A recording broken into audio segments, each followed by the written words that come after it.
Cognizant posted its fourth quarter results yesterday, and that is post market hours US time, and India time it is early morning, and I am recording this session, and I am telling you I don't record early morning sessions because it is difficult. You have lot of things going in parallel, so you don't find time. But Cognizant is one company which pushes me to cover this much in detail. First of all, employees are very keenly waiting for updates on Cognizant. Uh, Cognizant sets the future direction for the industry also, because it's such a large company with $18 billion of yearly revenue. So it becomes very important for investors also who are investing in IT stocks to keep an eye on what's happening around the globe in IT companies. That's why I track a lot of companies. So we will start with that. Let's look at some of the headline numbers.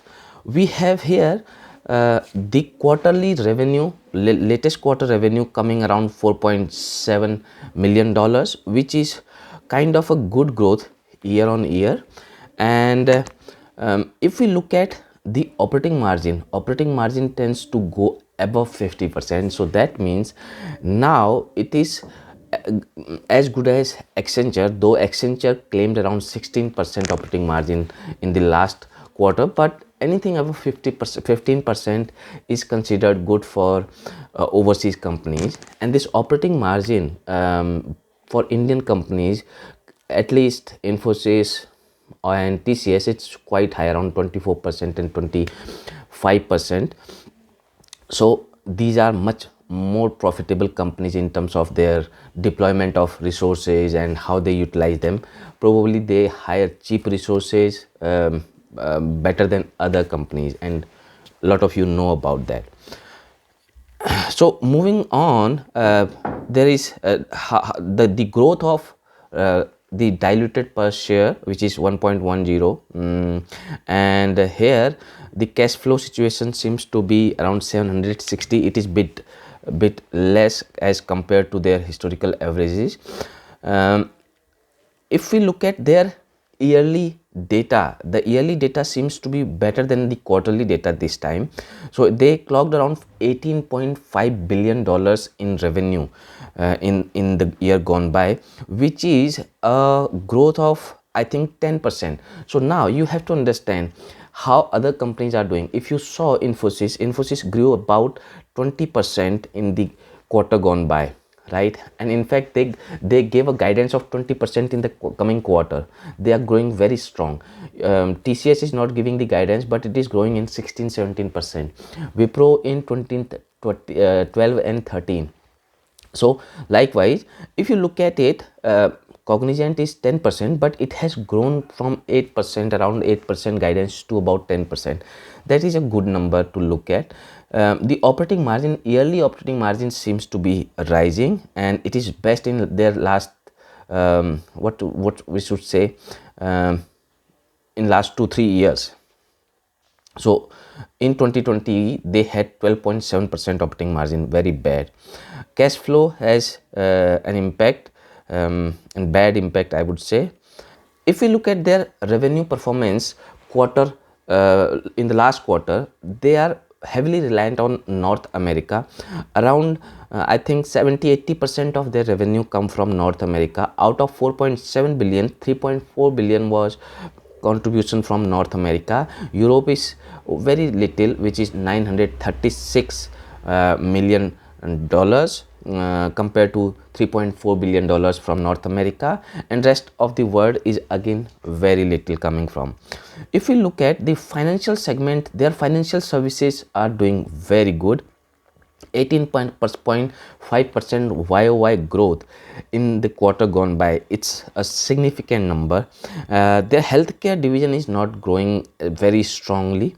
Communication and media is also doing well because of the reasons you all know. 5G led investment which is taking place in communication and media segment. And if you look at the yearly breakdown of their revenue coming from different regions, then you will see North America's contribution very high, Europe is supporting a bit, and geography, rest of the world is contributing a little bit. Overall, it's a decent number for Cognizant, and this also reflects one thing, that the demand is intact. And this reflects from their booking numbers also. They have clocked around 22 or 23 maybe, yeah, $1 billion of revenue, booking, advanced booking. So here is the booking number. If you see, last year they had around $21 billion in revenue booking, but here it is $23 billion. It's a good growth. What I would say, for Accenture, if I recall it correctly, around $60 billion annual booking numbers they have clocked, or over that. TCS is in last 9 months, I think, is doing around $7-8 billion per quarter. So that means around they will reach around 28 billion or $29 billion. Infosys is doing quite well now in last couple of quarters, so they are doing also well. So it seems the demand is there for next 2 years. It's not going anywhere, though we might have seen the peak. That is also, please also remember that we might have seen the peak of the demand. Maybe there it will stabilize for some time before the demand normalizes. Now, lot of you keenly watch this data point, which is employee metrics. And if you saw my last few quarterly video on Cognizant data, you will see from 21% in Q1 21, and before that last quarter it was 19%. Last year Q4 it was 19% attrition, but last year or this year it grew very rapidly.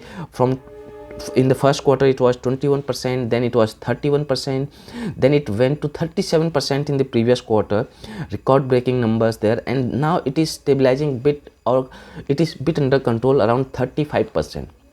See, I don't really anyway expect the number to cross 37%, because 37% is worst. We have not seen 37% numbers anywhere. So if it is coming around 35%, that means the condition is still not very good in Cognizant. But to support the Cognizant argument, probably if you saw Infosys clocked around 25% attrition for the first time. All other companies were above 20%, okay, 20% plus in the range. TCS clocked around 15% in attrition, right? So in a way, if they have been able to bring it down by 2 percentage points, it's decent reflection of their work. Probably they are doing a lot of hiring, which is reflecting over here also. So around 31% of their voluntary attrition, total is 35% of attrition. If you see, despite losing so many employees quarter on quarter, they are hiring net additions. That means despite losing around, maybe if we analyze this number, about 35% rate, that turns out to be around 110,000 employees, right? So after losing 110 to 120,000 employees last year, or in this year gone by, you see here they grew from 296,000 employees to 330,000 employees. So in a way they have done much more hiring, around 150 160,000 employees net hiring they have done in the year whole gone by. So their HR department seems to be having quite busy time hiring and relieving people. In terms of utilization, because the utilization ratio tells you about how long you are going to remain in the bench, and this always has an impact on your variable pay component. So it seems that for onshore accounts they are doing fine, but if you look at their last quarter Q4 20 comparison with this Q4 21 comparison, it seems somewhat lost there on utilization front, and that is the same thing is reflecting on the offshore employee engagement also. Next year guidance, okay, so next year guidance, at least let's see the full year guidance, how they are projecting at the moment. They are projecting 8.5 to 11.5% YOY constant currency growth. That means right now they grew by 10% in the last quarter, and if they grow by 11.5% in next year, they come out to be around 20 billion to 20.5 billion dollar company. That's a good number. From 18.5 billion dollar to 25 billion, 20.5 billion dollars is a good number. Their adjusted operating margin seems to be rising. That's a good growth again. So on and on. For Q1 guidance, if you look at that, means the quarter 1 guidance for FY22, because this is quarter 4, they seems to be in line. There is a growth of 10 to 11% in constant currency term, and the projected revenues are around 4.4 billion dollars. This indicates that company is finding a little breathing ground now. Things are streamlining, their operating margins are improving, their attrition is still a very high, industry standard, very high, I would say. Maybe, but they are putting in a focus there. Somewhat things have stabilized at that level, so we will track that in the coming quarter and will tell you. But at this moment, because the stock is valued highly, compared to, let's say, Accenture or TCS. Let's just see the comparison of Accenture.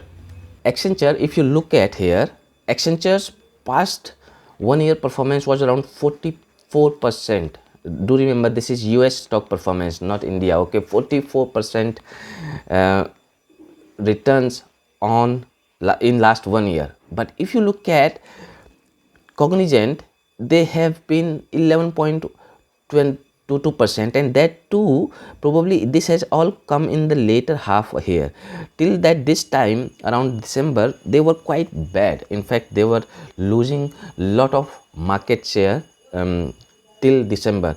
Since December, things have turned a little bit, and if you look at last 1 month performance, maybe last 6 month performance, you will see they are doing better than Accenture, because Accenture lost lot of market from here, while it has performed very badly over last 1 or 2 years. So it is doing decently over here. So this is it, guys. I hope you liked it, and this indicates that we will continue to see enough traction in IT sector. This is good news for all Indian companies. This is not reflecting a huge momentum though. That means we will have to, in a way, control our expectations, because the market has seen a lot of run up in the IT sector. So beware, be choosy, and I am going to come up with a video on a detailed comparison between TCS, Infosys, Wipro, HCL Tech, probably then the mid-sized companies very soon. See you then. Thank you.